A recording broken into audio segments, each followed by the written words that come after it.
So what we've been able to do with a lot of our wheat crops or cereal crops in general, and that is, there you friends, look at them, worms, there's a bit more in there. So there they are, look at them, absolutely gorgeous. Nice thick healthy stems, nice solid stems, good flag coming up. The crop here, we've just had a couple of agros come in and have a look at this, and this is a crop here, it's a white wheat. This will all go milling, and this crop here is expected to yield anywhere between 8.2 and 9 tonne to the hectare. So the reason I say that is because we're in the southwest part of Victoria, we've been playing around with a lot of sowing rates. This crop here has been sown at 125 kilograms to the hectare with very vigorous germination. All the seed in here has been over a gravity table, so we've only picked the very best of the seed.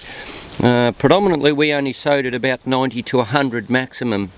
So given our reliable rainfall and healthy soils, we've been asked to up the rate to 125 because that'll certainly reflect a high yield. So, and that's got a number of benefits. When you look at the flag and the canopy in the crop, it just literally chokes everything else out. There is nothing there at all. So to feed the crop now, you think, yeah, it looks healthy and it's an absolute abundance of green. So this is just about ready again now for another dose of Rural Boss. So we'll just keep feeding that. We'll probably give it another 2 feeds prior to harvest at a rate of about 5 to 8 litres to the hectare. Just small amounts, and we'll do that just prior or just after a shower of rain. So yeah, it's a matter of playing around and tinkering with everything at hand. So we're really looking forward to you know, seeing what we can do, breaking the barriers in organic yields. But what about in terms of soil health? Soil health is, without soil health, quite frankly, you've got nothing. You know, all of the chemicals that have gone out over crops over, you know, past history. I mean, you've only got to look over some of the neighbours' fences, as they say, and the amount of passes that they go over with some of the herbicides and insecticides and all that sort of thing, and you've really got to wonder why. Yeah, sure, I mean, it's, you know, we do have the odd pest and bug and that sort of thing, but it's never been anything that I haven't had a crop or anything like that. So the amount of worms and everything that we still have here, and to grow a crop like this, it's, you know, people are now starting to ask questions of what's Waltanna doing different to everybody else. So when we first started off, we were very much seen to be alternate or tree huggers, for a better term. Sure, there's 15 years of work in this, but it's a matter of managing what you've got, keeping your organic matter up, and when you've got your straw after harvest, it's all chopped, and when the straw's moist, we'll just straight into it again with a bit of Rural Boss, and we'll just turn that in lightly, and that's broken down in a very, very short period of time, and the whole calendar year starts again. So have there been any measurables as in terms of yield increase, soil tests, etc., that where you've seen an improvement? Interesting you say that. We're really on finger on the pulse with all of our new yield mapping and so forth, and all the data of where all of the product goes.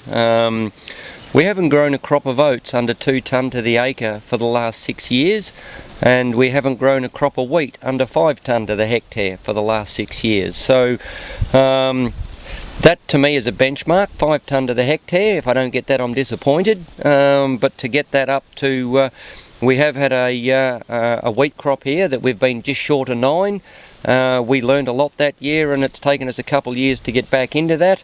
But we are very, very fortunate, I'd have to say, down in the southwest with very rich, heavy black clay loam soils and a reliable rainfall. To grow a crop that heavy does certainly require a lot of water and a lot of rainfall, and that's all to do with the canopy. If you can get canopy coverage without the sunlight getting down to the ground, you've got moisture all the way through. And just working on your programs, Michael, where do you see Rural Boss sort of from start to finish in your program on all of the crops that you're growing? It starts from the straw stage from the previous crop. from the breakdown with incorporation. And then that also then goes on to a bare earth just prior to sowing, and we also then put that on a crop that's about 100 mil high. And then when this crop here was about a foot high, we put it on, and this will get another dose probably at the end of full flag, or coming up to just when the head starts to show. Yep. And after that we'll just walk away from it. Yeah, so it's very interesting. It's interesting to see the the worms in the soil. You don't often see that. No, you don't. I tell you what, it's a crying shame to put a plough through it sometimes when you see all the worms, I tell you. Pulling the profits out, aren't I? We'll go for a walk over here. We'll go